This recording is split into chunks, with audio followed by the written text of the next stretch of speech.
Hello guys, welcome to talkies today channel.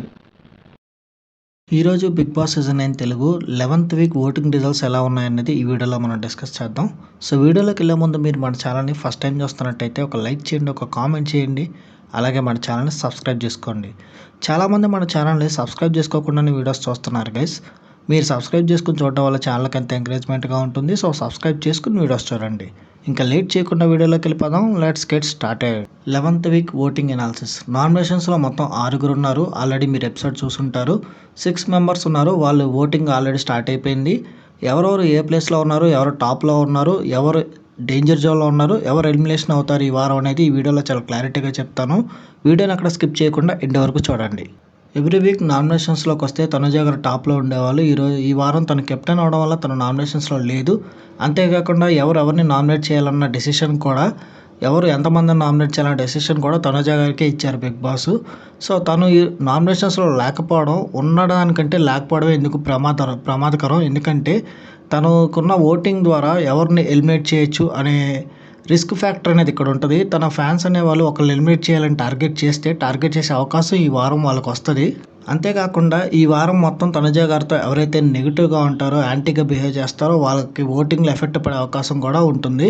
So ఇది కూడా దృష్టిలో పెట్టుకొని హౌస్ మేట్స్ అనేది ఈ వారం కొంచెం బిహేవ్ చేస్తూ ఉంటారు తనుజ గారితో. అట్లాగే వాళ్ళ టాస్క్లు అవన్నీ మోస్ట్ డేంజరస్ వీక్ ఇది. ఎందుకంటే తనుజ లేని వారంలో ఎవరైతే టాప్లోకి వస్తారో వాళ్ళ ఓటింగ్ అనేది చూడాలి. ఎందుకంటే ఇమ్మాన్యువల్ ఇన్ని వారాల తర్వాత పెద్ద రికార్డు 10 వీక్స్ నామినేషన్స్లో రాకుండా ఒకేసారి ఆఫ్టర్ 10 వీక్స్ 11th వీక్ నామినేషన్లోకి వచ్చాడు. సో అతను ఎలాంటి పొజిషన్లో ఉన్నాడు, అతనికి ఓటింగ్ ఎట్లా పడుతుంది ఈ వీక్ అనేది కూడా చాలా కీలకమైన వారం ఇది.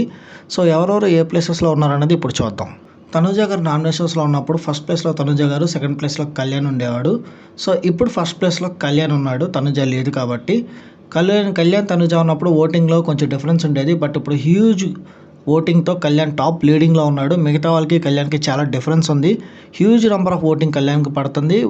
వన్ సైడ్ ఓటింగ్ అని చెప్పొచ్చు. ఆ లెవెల్లో కళ్యాణ్ ఓటింగ్ ఉంది. సెకండ్ ప్లేస్లో ఇమ్మాన్యువల్ ఉన్నాడు.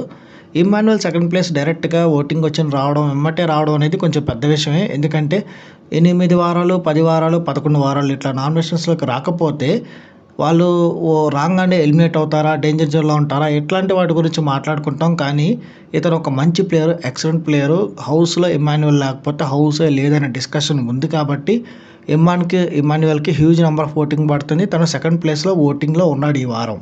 థర్డ్ ప్లేస్లో డెమాన్ పవన్ ఉన్నాడు. డెమాన్ పవన్కి ఇది నెగిటివ్ వీక్ అని చెప్పచ్చు. ఎందుకంటే తను రీతును నామినేట్ చేశాడు. ఇంకొకటి కళ్యాణ్ని నామినేట్ చేస్తున్నప్పుడు తను మాట్లాడిన పాయింట్స్ అక్కడే తను డిఫెండ్ చేసుకోలేకపోయాడు. ఏదైతే పెట్టి నామినేట్ చేశాడో డిఫెండ్ చేసుకోలేకపోయాడు. కళ్యాణ్ బాగా డిఫెండ్ చేసుకున్నాడు డెమాన్ పాయింట్స్ని. సో డెమాన్కి ఇది నెగిటివ్ వీక్ అయ్యే ఛాన్స్ 100% ఉంది. కోర్స్ వాళ్ళు కొట్టుకున్నారు, తర్వాత మళ్ళీ ఎపిసోడ్లో మళ్ళీ కలిసిపోయారు. బట్ ఏదైతే అతను నామినేట్ చేశాడో అది అతనికి కొంచెం నెగిటివ్ అయ్యే అవకాశం ఉంది. రీతు చౌదరి గారు ఏడవడం, సింపతి మొత్తం రీతు గారి వైపు వెళ్ళడం డెమాన్కి నెగిటివ్ అవుతుంది. బట్ డెమాన్ బిగినింగ్ నుంచి కూడా తన గేమ్ బాగా ఆడుతున్నాడు. 100% టాస్కుల్లో బాగా పర్ఫామ్ చేస్తున్నాడు. సో డెమాన్ పవన్ ఓటింగ్ అట్లానే ఉంది, స్ట్రాంగ్గా ఉంది. బట్ నెగిటివ్ అయ్యే ఛాన్సెస్ కొంచెం అటు ఇటుగా ఉన్నాయి. డెమాన్ పవన్ ఈ వీక్ అది పుంజుకుంటాడని ఆశిద్దాం. థర్డ్ ప్లేస్లో డెమాన్ పవన్ ఉన్నాడు, స్ట్రాంగ్గా ఉన్నాడు. ఫస్ట్ 3 ప్లేయర్స్ సేఫ్ అని చెప్పొచ్చు. ఎవరైతే నెక్స్ట్ 3 ఉన్నారో వాళ్ళు డేంజర్ జోన్లో ఉన్నారు. డేంజర్ జోన్లో ఉన్న మిగతా ముగ్గురు ఎవరంటే ఫోర్త్ ప్లేస్లో భరణి గారు ఉన్నారు. యాక్చువల్గా భరణి గారు ఇది లాస్ట్ వీక్ చాలా స్ట్రాంగ్గా ఆడారు, మంచిగా ఎంటర్టైన్ చేశారు. ఈ వారం నామినేషన్స్లో కూడా ఎక్సలెంట్ పాయింట్స్ పెట్టారు, చాలా బాగా మాట్లాడారు.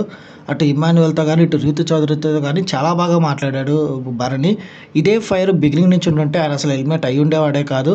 ఆ బాండింగ్స్ మధ్యలో ఇరుక్కుపోయి ఈ ఒరిజినల్ అనేది బయటికి రాలేదు. ఫైనల్గా తనలో ఉన్న బెస్ట్ బయటకు వచ్చింది. లాస్ట్ వీక్ ఎంటర్టైన్ చేశాడు.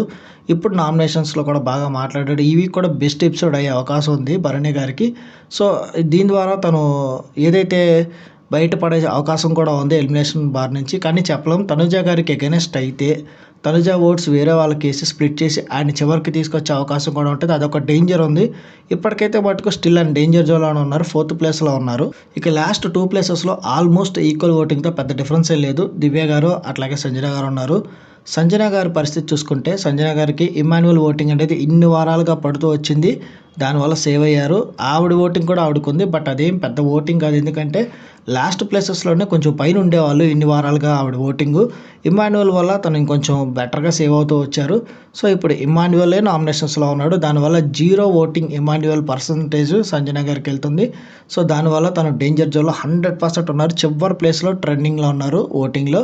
సో, సంజన గారికి ఇది ఫ్యామిలీ వీకు. ఎంతవరకు అది అడ్వాంటేజ్ అవుతదో చూడాలి. ఇక దివ్య విషయానికొస్తే లాస్ట్ వీక్ దివ్య గారు అటు తనుజ గారితో గొడవ ఉంది. తనుజ గారితో పడట్లేదు. సో, ఫ్యాన్స్ ఎవరైతే ఉన్నారో తనుజ గారు దానివల్ల దివ్య గారు ఎలిమినేట్ అయ్యే అవకాశం కూడా ఉంది. ఈ వీక్ ఫ్యామిలీ ఎపిసోడ్ వల్ల అందరికీ ఎవరైతే ఫ్యామిలీ ఈ వారంలో లోపలికొస్తారో నామినేషన్స్‌లో ఉన్న వాళ్ళకి ఇది చాలా అడ్వాంటేజ్ అవుతది. ఒకవేళ అది ఆడియన్స్ కనెక్ట్ అయితే ఆ ఫ్యామిలీ వీక్ అడ్వాంటేజ్ అనేది వాళ్ళ ఓటింగ్‌లో కనిపిస్తది. సంజన గారికి కానీ ఈ 2 రోజులు రాకుండా చివర్లో వస్తే అది పెద్ద అడ్వాంటేజ్ అవ్వదు.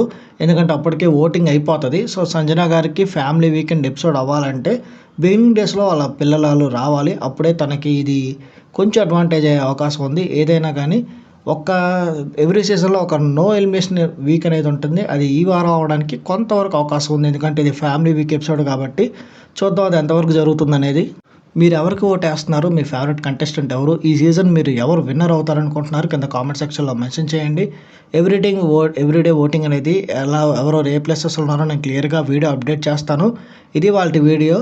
ఛానల్‌ని సబ్స్క్రైబ్ చేసుకోకుండా కొత్తగా చూస్తున్న వాళ్ళు ఎవరైనా ఉంటే సబ్స్క్రైబ్ చేసుకొని చూడండి. వీలైతే పక్కనున్న బెల్ బటన్ కూడా ప్రెస్ చేసి పెట్టుకోండి. మళ్ళీ ఇంకొక మంచి వీడియోతో మీ ముందుకు వస్తాను. Thanks for watching. జై హింద్.